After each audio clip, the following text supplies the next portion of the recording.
Hey, Betty, can you hear us?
Family chat's gonna be yakking, but far away.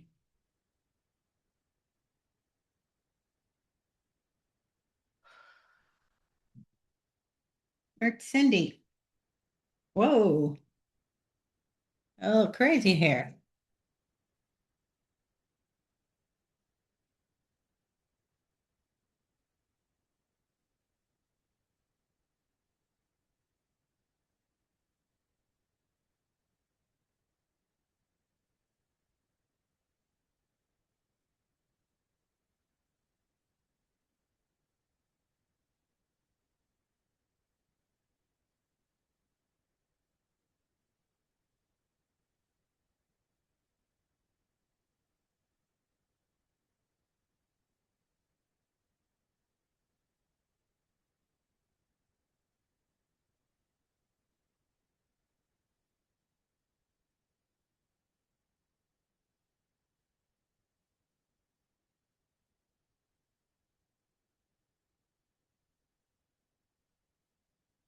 I don't want to do that. I want you to ask.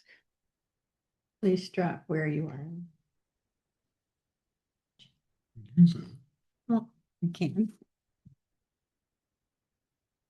I was just waiting Yeah. for. So Oh, I need to know if Betty Cannon's any relation to Rob Cannon and the Cannons that we know. I hope not for her sake. Cindy, can you hear us? You can just wave. Oh, hey, I'm here. I'm trying to get on. Oh, that's right. I'll be right back. I gotta go to a different computer.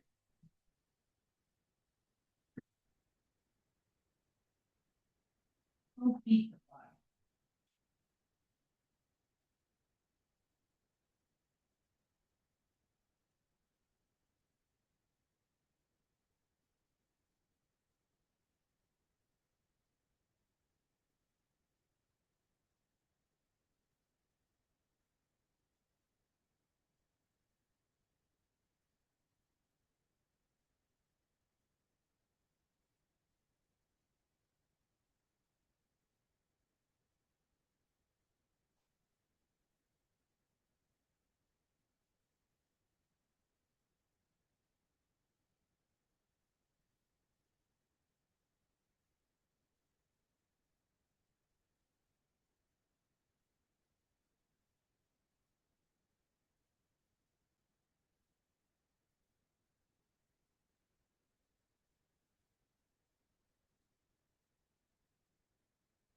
Hey, Betty, if you can hear us, tell us where you're zooming us from, or if you can hear us and you've got your microphone turned on, let us know where you're zooming us from. Know that guy. Paid him $70 for the sign. Hey, James, how you doing today?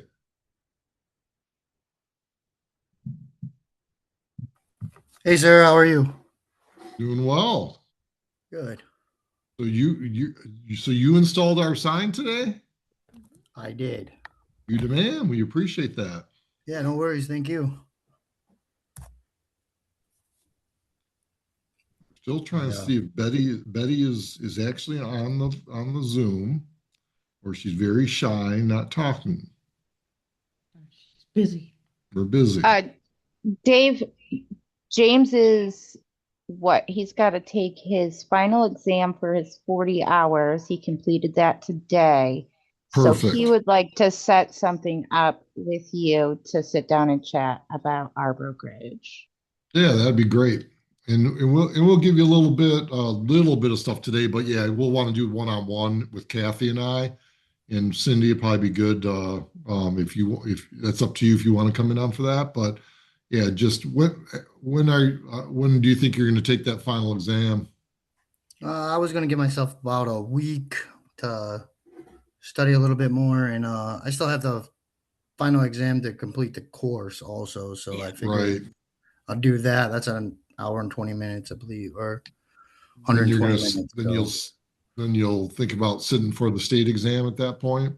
yeah, Do yeah, you yep. still have your flashcards? I have a few things. Uh, Yeah. I don't have my flashcards anymore. I think I may have it might be at the office. The pre-exam test book, it might be Yeah. there. Still, which I can check. I gotta be in the Ypsilanti area tomorrow. I'll check if it's there and grab it for you, James, if it's there. But I'd rather just keep James as our sign guy. Those signs look amazing. Well, you can do both. Thank you. Yeah, I Yeah. have two more coming right now. So I think the paint's Perfect. drying on them right now. We could probably, although we don't like to, probably get you business in the area, Jackson area anyway, because there's so many people that are always looking. If you're not Yeah. with ERA or whatever, it's impossible to get, or Howard Hanna, it's impossible to get a sign in Well, the yard. it's been very difficult to get a sign in Jackson, and we do so much business out there, so that'd be great. Well, before we we'll wait a little bit and wait a few more minutes to see if anyone else is going to come up, and we'll be recording this. But let's start with you, James, as far as what from what you've seen from like an outsider looking into the real estate industry and talking to realtors and talking to Cindy, and what do you see as what attracts you to the real estate industry and wanting you to get your real estate license? Um, Really just the opportunities. I think there's a lot of homes out there for sale. So just the options of having time to go get them and the schedule freedom of the schedule When and you say just the go get them, opportunities. when you say go get them, are you thinking about doing some investing or? No, I Okay. have a few rental properties myself already. Not really ready for more investments at the moment. I have a few Yeah. other things going on, but I was looking forward to like just a side money. Hopefully, it potentially turns into a little bit more full time. Um, but yeah, I was just trying to get into it. The joke that I always say is, and that's one of the things we'll talk about, is the best thing about a real estate career is the fact that you're self-employed. Every morning you wake up, you're unemployed and you got to go out and get business. But the best part is you're running your own business. The worst part, you're running your own business. And the person that you're most dependent upon, again, a lot of this is if you're solo or not, but you're most dependent upon yourself. And Kathy and I have sat across from a lot of people that have said, well, I'm going to do this. I'm going to make the phone calls and things like that. Because we're kind of plug and play at DMA because we have so many leads coming in right now, especially in the Jackson area. We can't keep up with all the leads. So it's one of those things where anyone that comes to work for us are going to have all these leads and opportunities available.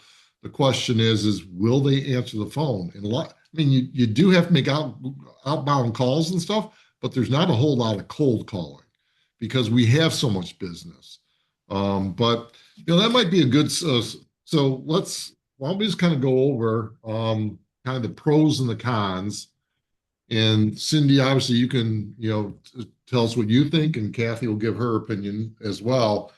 But you hit on the number one best pro about being a realtor is the fact that you have unlimited earnings. It's totally based on how hard you want to work, and there's no glass ceiling. You want to make $100,000 a year, it's very easy to do. You want to make $500,000 a year, easily attainable. You want to make $1 million a year, you can do it. It's just a matter of, do you have the drive and the discipline, and you got to lead generate and do these other types of things. So it's all commensurate with how much work you put into it. Okay. Can I go back one step? Yep. When you say leads, people haven't been in sales their whole life. They don't necessarily know what a lead is. And in general, what comes to us are people raising their hand saying, I have some interest in buying a home. So we've got a lead to respond to and communicate with, which conversations are the only way to sell in real estate. So I mean, the thing that most people have trouble with is lead generation. When we say from lead is having someone, a potential person to help buy or sell a home. So one of the things, like in a team situation, we'll get to that as far as team versus going solo, kind of the pros and the cons of that as well. But there's nothing that you can say against the fact that you have unlimited earning potential if you want to work hard, and it's a matter of how hard you want to work. The second one, which Kathy and I we don't see eye to eye on this, because we say flexible schedule. Okay, now it's a flexible schedule later in the business. When you're first getting in the business, you got to hustle. And you got to work the leads that are coming in, and that's the toughest part when you first get started. Is you pretty much, I mean, I have a book of business. I have 40,000 people in a database, right? We can go in there and get a lot of business. When you first get started, the hardest part is doing that lead generation, trying to find people to help buy and sell real estate. The other thing that's hard when you first get in the business, at least it was for me, was getting people to think of you as a realtor. Okay. They're thinking of James, the sign guy, or James, the brother, or James, the dad, or, they're thinking of you different ways. Now what you have to do is you have to do a mind shift on the people that which is your center of influence, people that potentially may buy or sell real estate through you down the road, is you now have to get them thinking of you as a realtor. Okay. And my aha moment in this business was 6 months into the business. I saw my godparents' home get listed for sale, and I told them I got in the business, and I saw that come up, and I'm like, some choice 4-letter words were coming out of my mouth. And I called and said, hey, Chuck, I saw your house just got listed. Why didn't you call me? And he said, Dave, oh my gosh, you know what? I totally forgot you're in real estate. The reason that was an aha moment for me was that was my fault. I did not do a good job of letting him know or reminding him. And again, you don't want to be in people's face or anything, but just saying, hey, I'm a realtor now. And so that was my aha moment to start letting people know and doing a better job of letting people know that, hey, I sold shoes to get through college, right? So a lot of people called me as the shoe salesperson or Al Bundy Jr. or something like that. Or I'm one of 12 kids, so people would think of me as Mr. Mueller's son or someone's brother. I had to reprogram their thinking to think of me as a realtor, so that when someone thought about buying or selling real estate, they would call me. All right. We kind of hit on the third one, the pro, which is also can be a con, is your own boss. You operate as an independent contractor. You're not punching a time clock, and if you're solo, you don't have a whole lot of accountability. But the buck stops with you. Period. End of story. You've got no one to throw under the bus about something not getting done. It's totally up to you to do the work. And we'll talk about the advantages of a team where there's some, built-in accountability there and leads and things like that. But ultimately, you're the CEO of your business. Okay. You are running your business. And the best people in our industry do not look at this as a job. They look at this as a business. And I think Kathy would probably say, I'm a wonderful realtor. I'm pretty damn good at what I do as a realtor. As a business person, I still have a lot to learn. And I'm not a great business person for certain things because I always put everyone else's financial needs before my own. And sometimes as a business owner, you have to make hard decisions. But there's the business aspect of it that you cannot deny. You're running your own business. Another really nice one is, why don't you talk about this one? It's like the low barrier to entry. So getting your license, it's not that difficult to get your license, and it's not that expensive, right? Think about getting a 4-year degree and what it costs to do that to go get a job. In real estate, you take a 40-hour class. The expenses aren't that much. And guess what? You all of a sudden run your own business. And I will tell you, I'm licensed in Colorado, and it is a dramatically different thing. Not only, I think they've dropped the requirement. When I got my license in Colorado, you had to have a bachelor's degree and 120 hours of classroom time. Two tests, great fun. But I had to have a degree. That's shocking. I mean, that's a lot, but Michigan is a pretty low bar.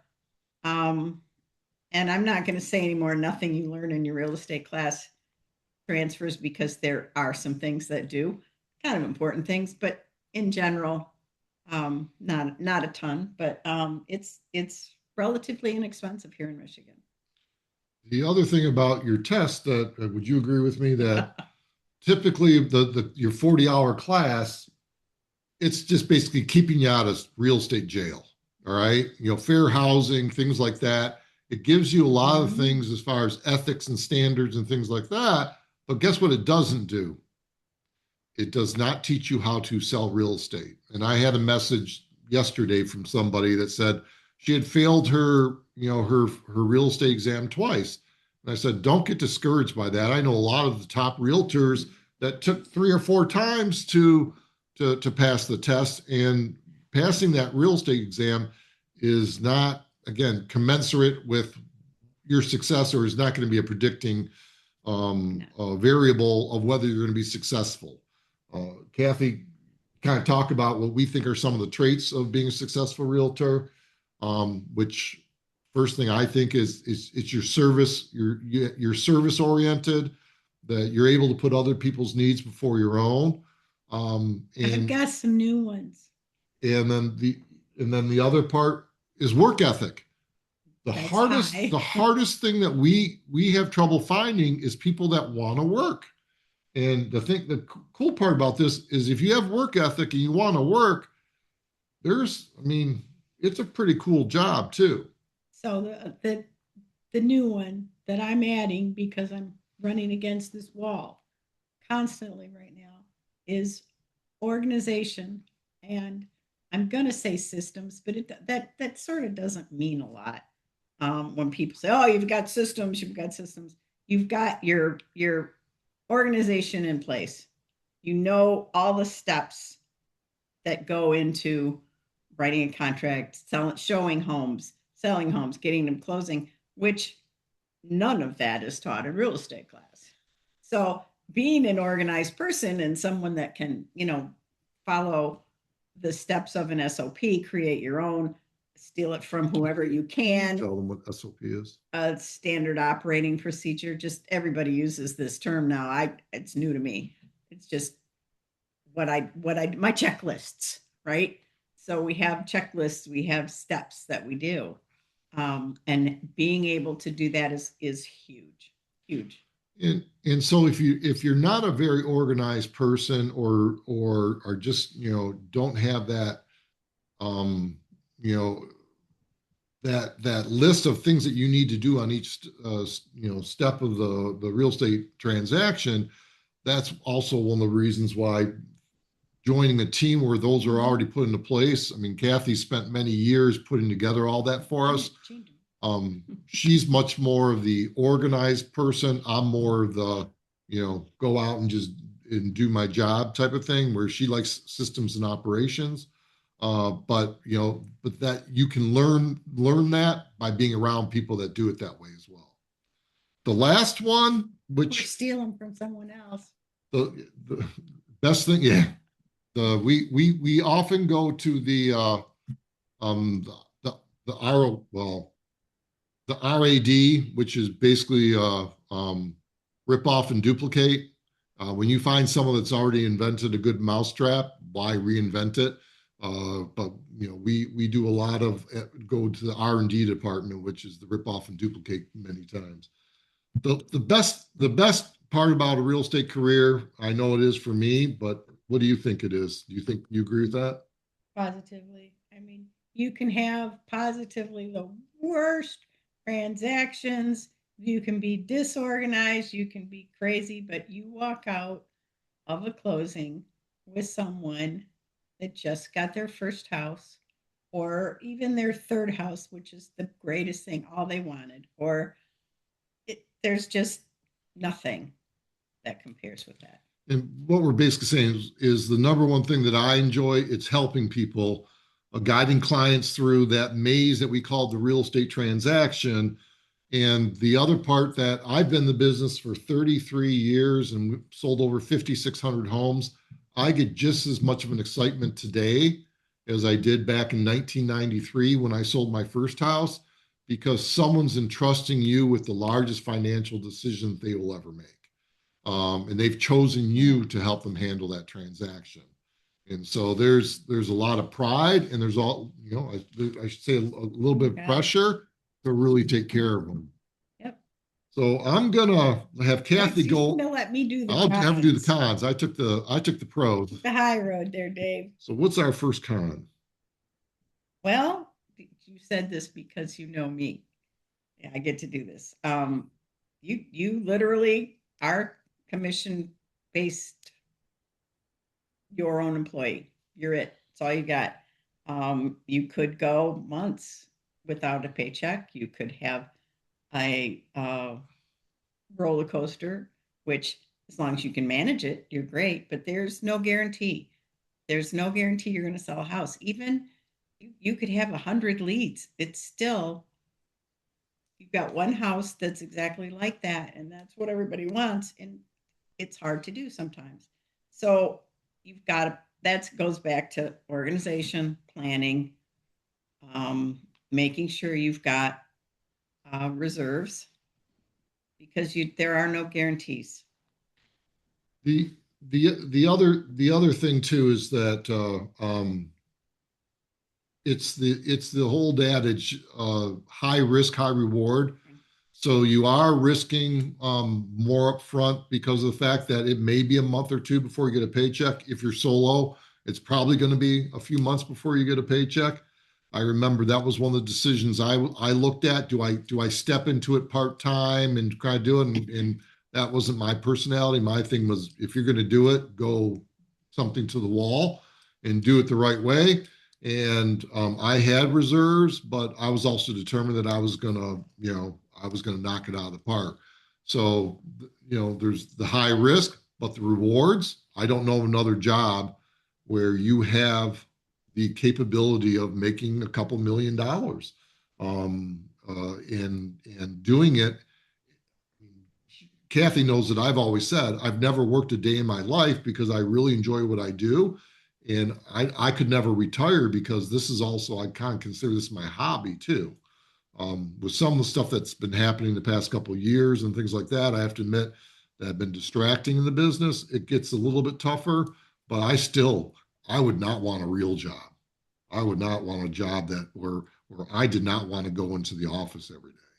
And then you can do this from your phone. I mean, I'm going to have a brother's weekend this weekend up in Oscoda, and I can work just as much there as I could if I was sitting here. So, um, so the next one's kind of the startup costs are, yeah. So you do have to come out with some out of pocket money. So the startup, so I mean, licensing, MLS access, because you have to join a board. And then if you're doing marketing and things like that, but this is a lot of it's if you're solo. If you decide that you want to join a team, pretty much all that's pretty much taken care of for you. Yeah, your licensing and stuff is still there. You still have Dave's got desk fees. You still pay your MLS fees, but a lot of it, the bigger chunks of the marketing on a team are usually taken care of. And there's no desk fees like with us. We have office But you have space to and things split, like that. So Yeah. that's Yep. what desk fees do. But this is the one Dave and I do get in a bit about this. Um, where you think you're going to set your schedule, and you can to some degree. You're really on call. Your clients expect you to be available to them evenings, weekends, holidays. I did an awful lot of work on Monday. Um, got somebody very aggravated with me because I would not drop everything for him to go see a house.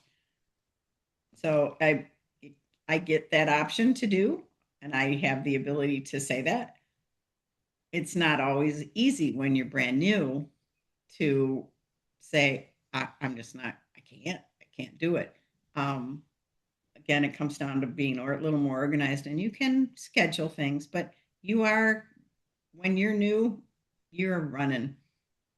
Well, when Cindy started, working with buyers and sellers and things like that, I don't think Cindy even expected. I saw blurs of Cindy.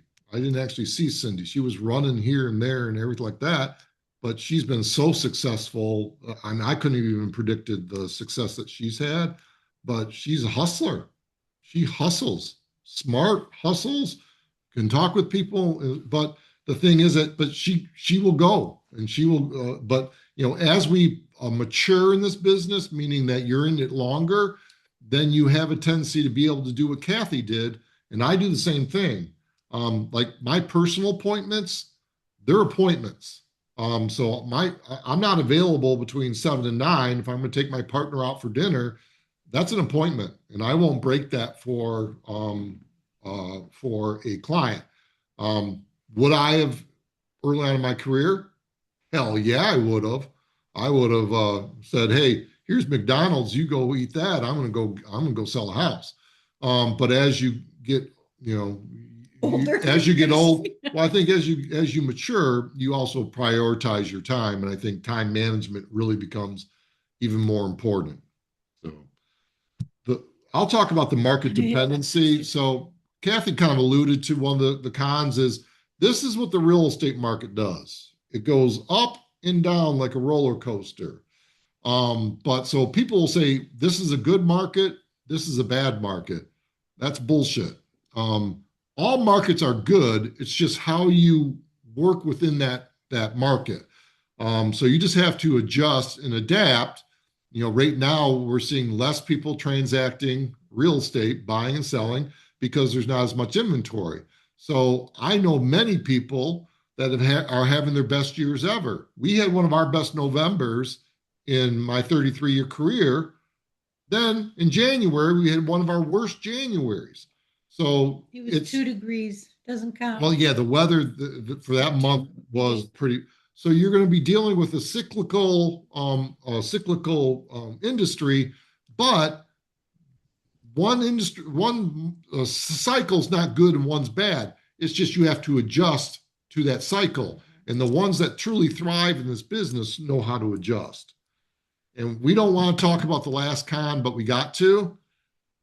80% of all agents tap out within 1 year of getting in the business because they were not told what it was going to be like. And they thought it was going to be, they probably bought or sold a house.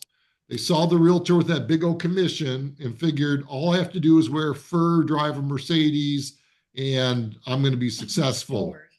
Yeah, and that's not what this job is. And as I tell my clients, a lot of my clients, is that they will never see the problems that come up in a transaction because of our experience. We're going to take care of those so that we never have to relate that to them. Okay. The only time that I will really have a discussion with my client about a potential problem is if I don't think I can correct it or if I don't think I can fix it. Okay. So I'm going to save them the stress. Do I have sleepless nights in F-bombs, this, that, and the other thing? 100%. But my clients don't. So at the end of the transaction, they think everything was all rosy and everything like that. And it wasn't because they had a true professional on their side. But to the outside or to the untrained person that looks at that from an ivory tower, this is the easiest job in the world. Realtors get paid way too much. You're going to read that every single day.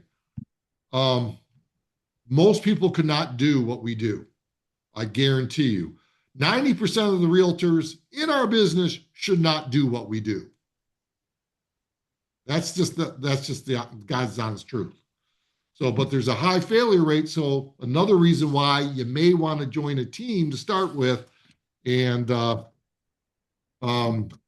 be able to bypass a lot of that and have a lot of mentors and trainees and stuff like that. I'm going to go through quickly because James has already done this, but maybe Betty, if she's listening, the steps to obtaining a real estate license, and I'm going to go through them quick. And then what we're going to do is anyone that registered for this, we're going to send this to them that has all this stuff. And we have some QR codes of some companies that are very good. But the first step to obtaining your Michigan real estate license is you got to just meet basic eligibility, which is got to be at least 18 years old. Kathy got through this next one by the skin of her teeth, but you got to be of good moral character. They let Kathy pass around that one. They didn't. Oh, shut up. The next one is you get fingerprinted. Michigan just started doing the fingerprinting. I have a Florida license and they did fingerprint me there, but Michigan now requires a fingerprint. I went through and verified it too because I didn't realize that.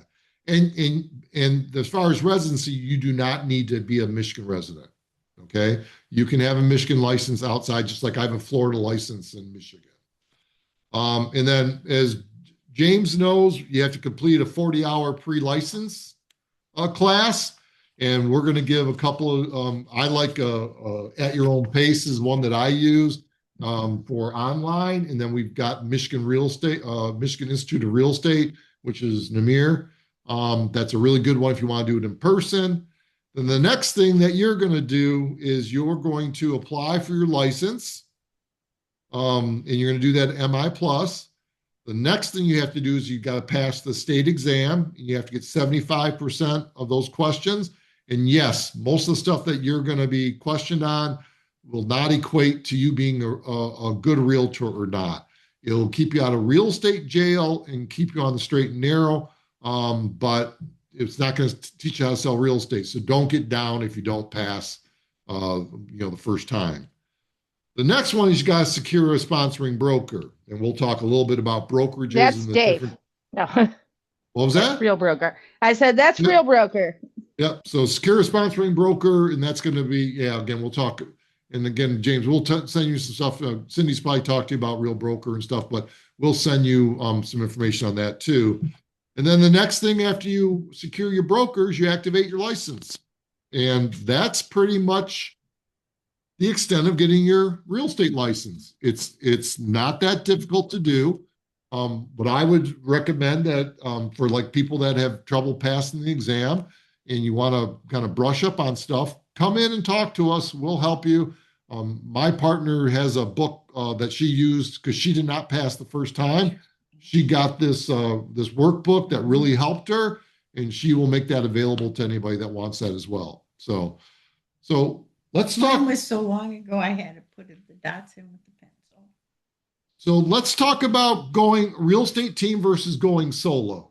And Cindy, since I would like you to be interactive with this one, Cindy, too. So I mean, as far as as far as a real estate team, the main advantages to a real estate team. Actually, why don't you go through that? You're the operations. So I will go. Love all I will these go. words. I will go over the first one though. The best part of the real estate team part is that you do have immediate access to leading clients. The hardest part for most realtors is getting access to people to sell and buy, help sell and buy real estate. I know some people that have been in the business for 6 months. They have not had a client to work with. We generate somewhere in the vicinity of 300 leads a month of people looking to buy and sell real estate. Our biggest problem is having enough people to handle the leads. That's our biggest problem. There are other teams besides us, and I have no idea what they do. So it doesn't matter.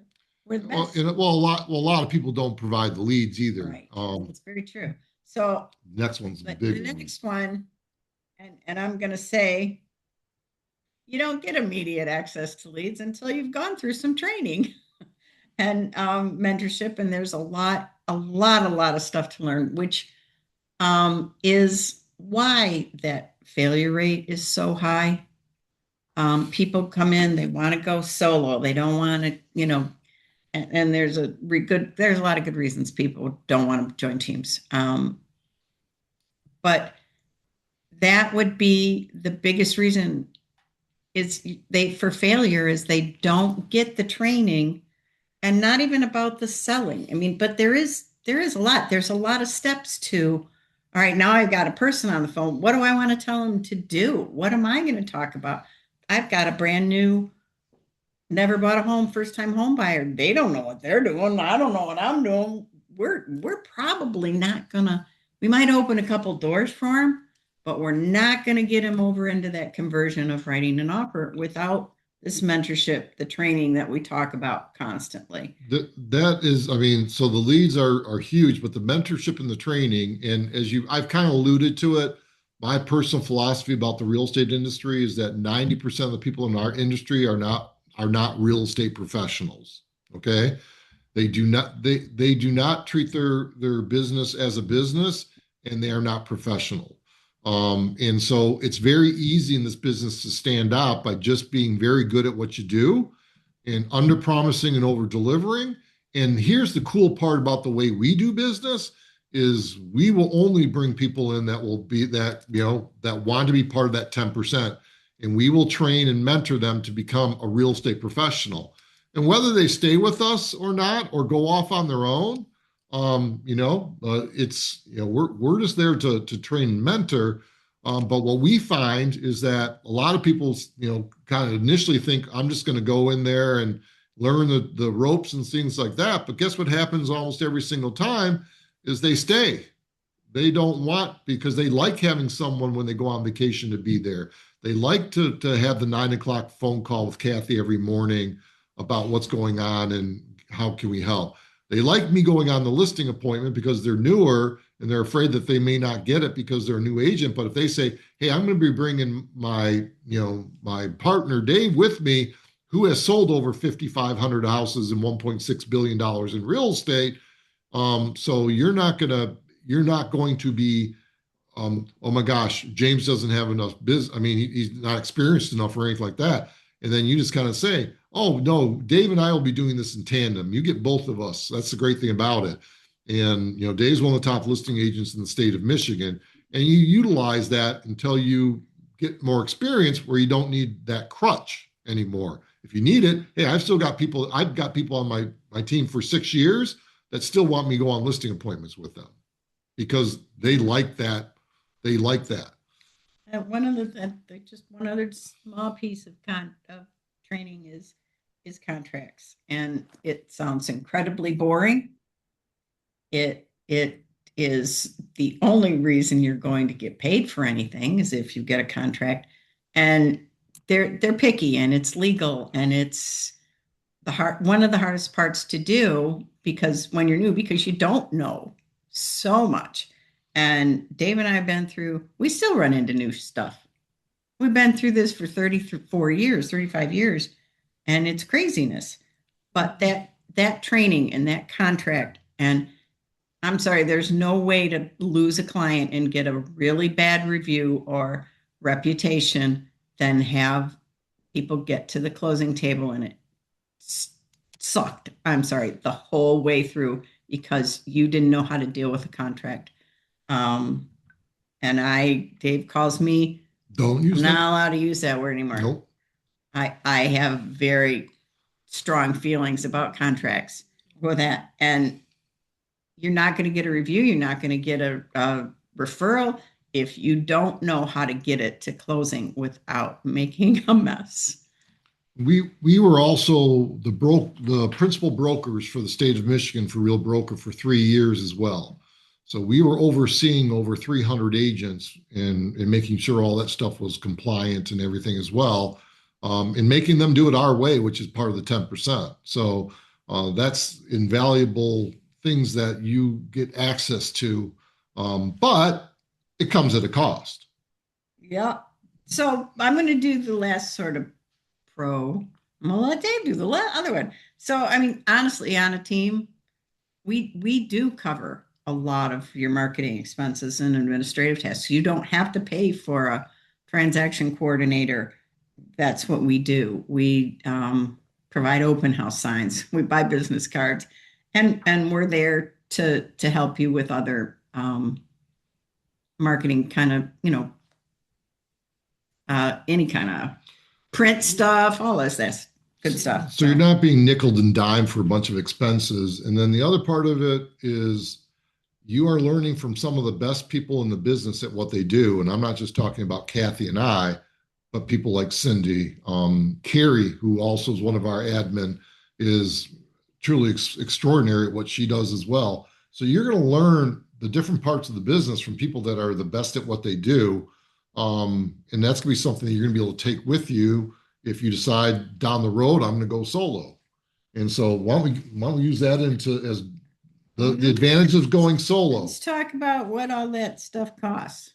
Well, so as far as commission splits and things like that, let's do this. Let's talk about the advantages of going solo first. So the first thing with going solo is you're going to have higher commission splits, meaning that you're not going to give a piece to the team. You're going to do it yourself, but 70% of zero is still zero. I think the split concept might be a little not as obvious as we think in that term. So when you're on a team, you share commission. When you're at a broker, your broker is going to take a piece of your commission. This is why when people say real estate agents make so much money and they don't see where all that goes. So there's parts and pieces because the brokerage has to maintain its infrastructure and the team maintains all those wonderful things for you. So that's what when you split it, you're just given a chunk. But the key is you're getting something of value. Well, and one of the things, so I was at Keller Williams, or Kathy and I were at Keller Williams previously before the brokerage we're with now, and we were paying a cap. We had an $18,000 cap, which is money we had to pay on each transaction until we reached that amount, and then we were 100%. We had to pay a $3,000 franchise fee, so we were paying out of pocket $21,000. What we would ask ourselves, which every realtor should be asking themselves, is what am I getting for that $21,000? And most of the people do business with us because of this right here, which is the DMA Real Estate, not our broker. Okay. And we knew that going into, and I learned that the easy way back when I left my first broker. I've only been with 3 brokers, but I had 70 listings. Asked every one of my sellers, would you like to go with me to my new company, or would you like to stay with my old company? And most of them didn't even know who the broker was. I said, who's this Suravel person? Anyways, all 70 came with me, and I put it just like that. You can come with me. This is why I'm going, or you can stay with this other company. And I'll get you the best agent over there. Not one of them didn't follow us. So that told you brand is everything. But so that's one of the reasons why we also came to Real, because that cap that we're talking about is lower, and there's a bunch of other ways to make income, which we'll save that for another day. Yeah. Yeah. But the other parts would just be going solo. You have a little bit more freedom and flexibility. I don't know if that's necessarily the truth, because I think you have a little bit more freedom and flexibility as part of a team. But you're 100% responsible for your own success or demise. The only time I was a solo agent, was in 2006.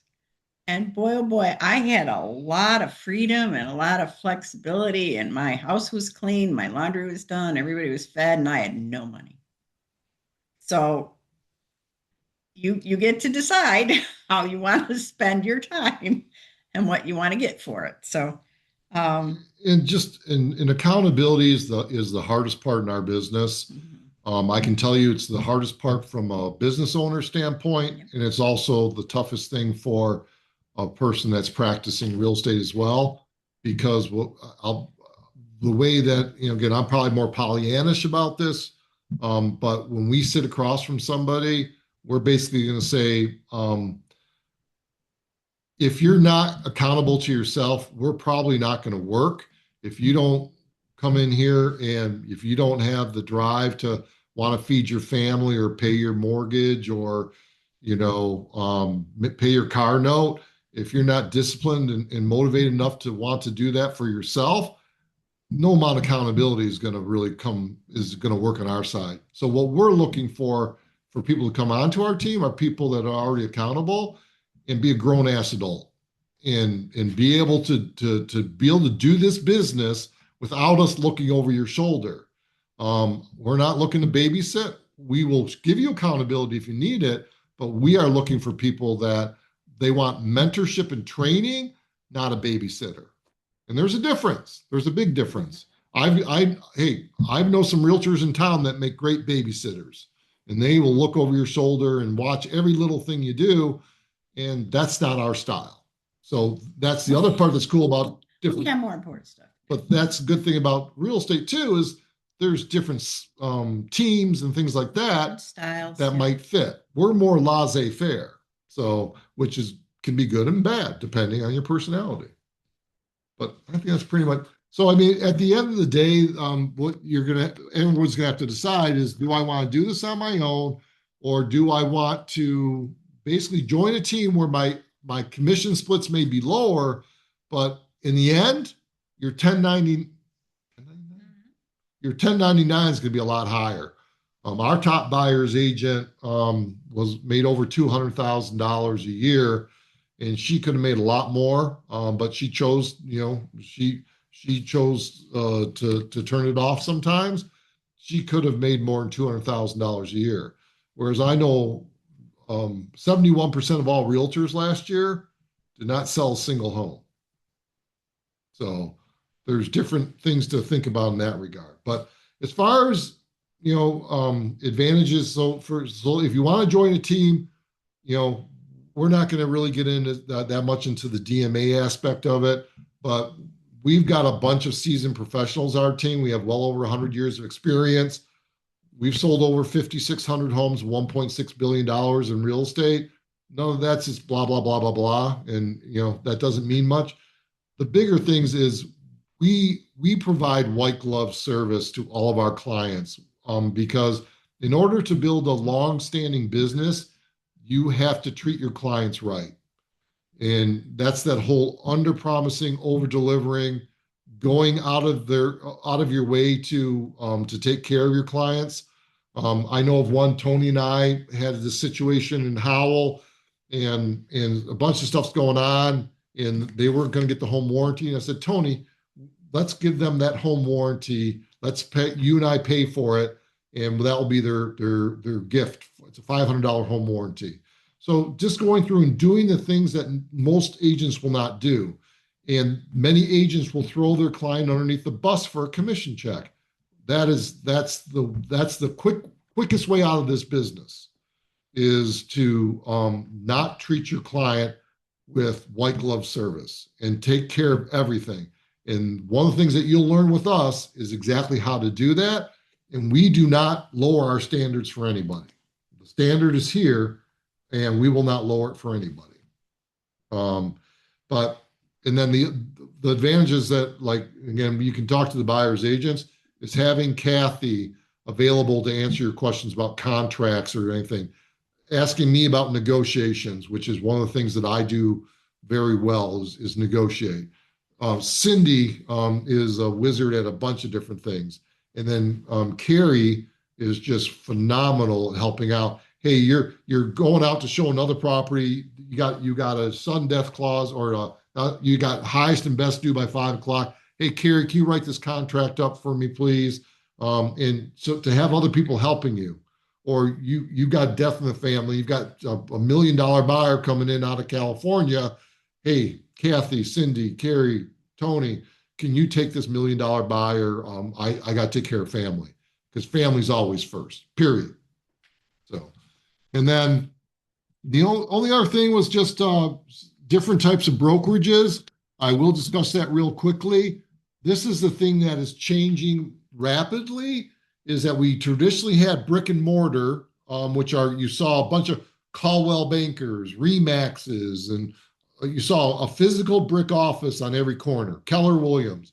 And what ended up happening is margins for real estate are very low. So when I talk about margins, is you can run this huge real estate brokerage, but what a brokerage usually will make is about 5%. 5% profit of all those billions and billions of dollars. And they've got all these costs associated with, brick and mortar, hierarchy of management, things like that. That makes it very difficult to survive in this environment, the real estate environment. And that has brought on the cloud-based brokerages, okay? Real Broker, EXP, LPT, things like that, where there's not as much overhead, and so that they're allowed to do things like revenue share and stock equity programs, which we're not going to get into, because that shouldn't be the main reason why you choose a brokerage. But that is the way everything is moving to, is going to be more of this cloud-based brokerage situation. There are some independents, which are small mom and pops, which you see a lot of those in Jackson. But the hardest part with those is, it's just the people in that office, and you won't have these referral opportunities for people all over the country. And we can kind of get into that a little bit more.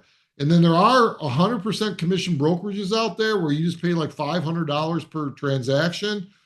You're going to get no support. You're going to be thrown into the fire. Hey, the Keller Williams situation where they train you a little bit and things like that.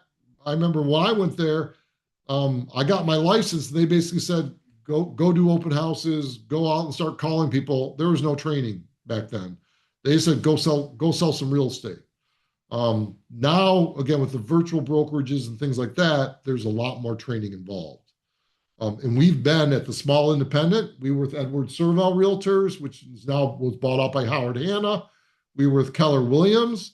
And then now we're with Real Broker. And Real Broker just bought out Remax, or aligned with Remax. So Remax and Real Broker within the next couple of months are going to be under the same umbrella as well. So we kind of talked about a lot of things, but James, what kind of questions do you have? What type of information did we not cover? I think you guys did a good job. I appreciate all the help and leadership you've given us and me. I think that was good. I'm sure I can come up with a few things after I look over some notes and maybe get back with you guys on some stuff. We'll send you this too, so you have that information too, so you can go through that, and might jog some memories. And we're real easy to get a hold of. Kathy's placed both of our email addresses in there. He's got my cell phone number Ooh. and my Venmo. You can send me money too, you know. Emailing me is just like calling me or texting me. I respond to my emails as quickly as I do those other ones. And then Betty, I'm not sure if you've been able to listen to this at all. Do you have any questions, Betty? See, her mic doesn't work, or but we'll be sending all this information out to everybody so that they have it. It'll also have some information about Real Broker, and some websites you can go to find out about Real Broker. The reason we joined Real Broker was the culture, work hard, be kind, and just it was something that fit DMA's culture and core values, and so it was in a perfect alignment for us. But there are things like revenue share, and there's now they have 10 different ways that you can make income at Real Broker, and these are not small. I the stock I just completed a lead agent where I got $18,000 worth of company stock. I'm going to be completing my cultural contribution. Well, I'll get another $6,000, so I'm going to get $24,000 worth of stock. In full disclosure, I'm getting some stock vested. It takes 3 years for that to vest. It'll be vesting in June. It's 19,000 shares of stock that'll be vesting. I did zero to get it. Nothing. It was awarded because of certain sales figures that we hit. Which we would have done whether we got the stock or not. So yep. And so really, Real Broker pays me to hang my license at Real Broker. And then when that stock takes off, which it will someday because it's the cutting edge, then I might be able to think about retirement. But there's so many good things about Real Broker as well, though. So what I would do, James, is set up a time to come in and talk with us, and with your questions and everything like that, and then we can just have one-on-one, and then we can kind of show you some of the stuff in person. All right? We can go to Jackson. Or go to Jackson. I have a hard time getting Dave out to Jackson. Oh, there you go. Yeah. No. Anywhere is fine with me. Yeah. I'll get back with you for sure. Perfect. And then if you have any questions in the meantime before we schedule that, just reach out to us. All righty. Will do. Thank you. Cindy, do you have anything to add? Yeah. Do you recommend that new agents or people trying to get their license that they meet with you before or after their state exam? I would meet with me as soon as possible, just from a standpoint of just going over and getting a direct, getting your questions answered. And the difference between myself and a lot of other people is I'm just very direct and very transparent, and will answer your questions, as they are. But I think that's also be a good thing to be, especially if you're thinking about potentially joining a team or joining Real Broker or something like that, to get the lay of the land. And also we may know a better way. I mean, if someone hasn't started the process, we may know of some companies or some to make some recommendations for people, which ones to do. And are you an in-person type of person where you learn better in person or online? I personally prefer online to in person, whereas Susan, my partner, much prefers being in person and retains information better that way. But I would reach out to myself as soon as you think, hey, I'm thinking about a career, and just we'll sit down and have a talk. That's the part that Kathy and I love more than anything else is talking about real estate, and it has been very good for us. And then for us, we kind of look at it as this is our obligation to help pay it forward, and to bring other people into becoming the 90%. as our goal for this, if you see this back, it says be the 10%, which is be that real estate professional. One day we hope that that changes to be the 20%, or 20% of the people in our business are true real estate professionals. And I'm not dogging out our industry, our profession, or other realtors. It's just, if you can get to that level of being a professional, you will set yourself apart and you will get so much more business and you know what to do with by just being professional. So, any other questions, Cindy? I think that's all I had. Cool. Well, James, it was nice to virtually meet you. And Betty, we hope if you can hear us that you got some of it. We will send, like I said, we will email everybody that's registered the information. So everyone have a great evening. Awesome. Thank you, guys. Take care. Thanks. Bye. Bye.